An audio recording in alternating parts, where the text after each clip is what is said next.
धमकी? कौन है वहाँ? अभी इसी वक्त बाहर आओ।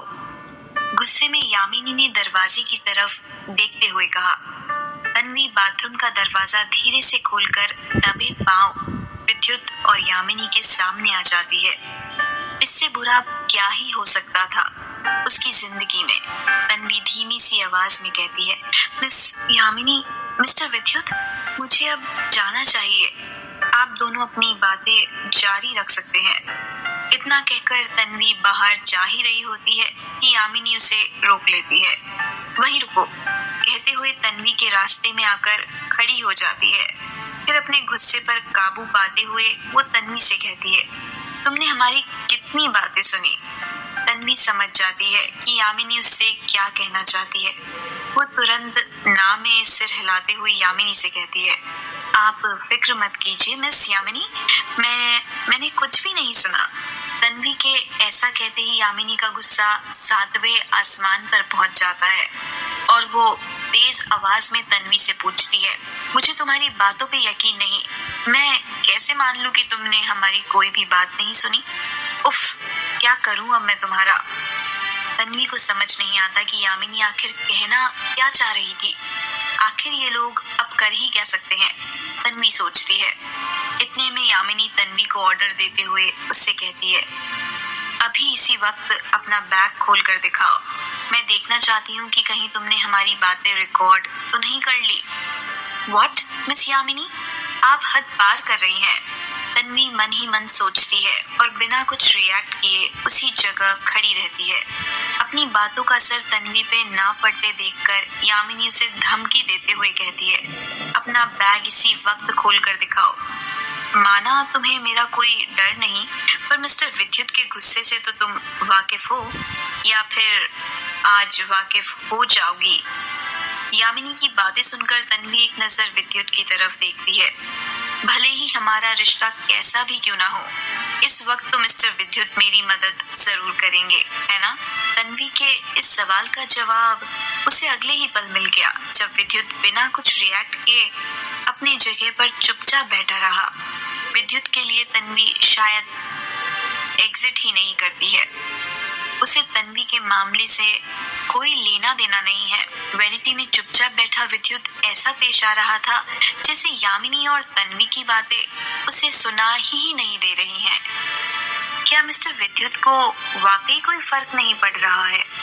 इतनी मदद तो कोई किसी अजनबी की भी कर देता है, मैं तो फिर उनकी बीवी।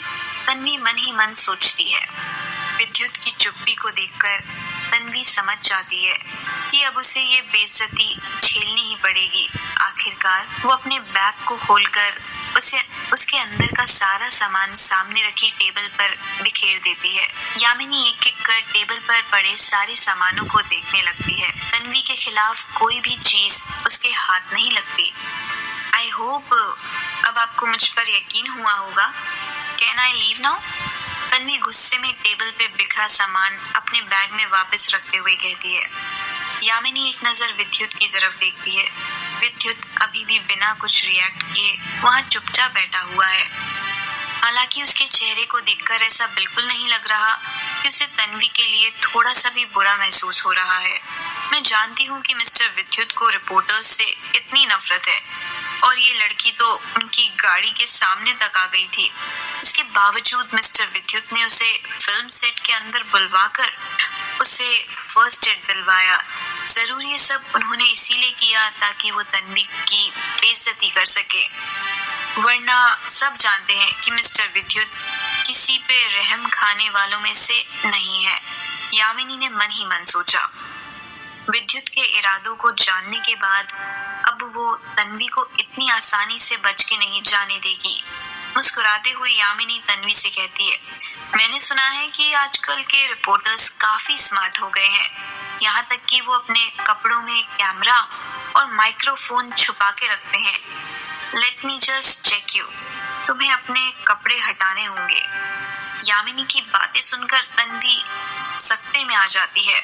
कुछ वक्त के लिए उसे यकीन नहीं होता कि यामिनी वाकई उससे ये सब कह रही है। अपने गुस्से पर काबू रखते हुए तन्वी यामिनी से कहती है, मिस यामिनी, शायद आपको पता नहीं कि आप जिसे जिसे तलाशी कह रही हैं वो असल में हरासमेंट है। हरासमेंट? My foot. तुम चाहो तो मेरे खिलाफ लीगल एक्शन ले सकती हो, यामिनी तन्वी की बात का जवाब देते हुए कहती है। तन्वी के सब्र का बांध अब टूटने लगता है। वो एक नजर आखिरी बार विद्युत की ओर देखती है, इस उम्मीद से विद्युत अब शायद उसकी मदद करेगा। पर अफसोस, विद्युत को अभी भी कोई फर्क नहीं पड़ रहा है। बात इस हद तक आगे बढ़ गई है और मिस्टर विद्युत अभी भी खामोश है। तन्वी मन ही मन सोचती है। विद्युत एक नजर तन्वी की ओर देखता है। तन्वी की आखिरी उम्मीद फिर से जागती है। तन्वी से अपनी नजरें हटाकर विद्युत यामिनी से कहता है, शक के दायरे में आने वाले हर शख्स की तलाशी लेना जरूरी है। विद्युत की बातें सुनकर तन्वी बहुत हर्ट होती है, मानो वो उसके लिए सिर्फ एक खिलौने से ज्यादा कुछ भी नहीं। पर वो कैसे उसके साथ इस तरह पेश आ सकता है? ऐसा बर्ताव तो कोई अपने दुश्मन के साथ भी ना करे। गुस्से से तन्वी अपनी मुट्ठियों को कसती है। इतनी बेइज्जती से उसकी आंखें नम हो जाती हैं। पर क्या मैं कुछ नहीं कर सकती? हॉस्पिटल में एडमिट अपने भाई के बारे में सोचकर तन्वी कांप जाती है।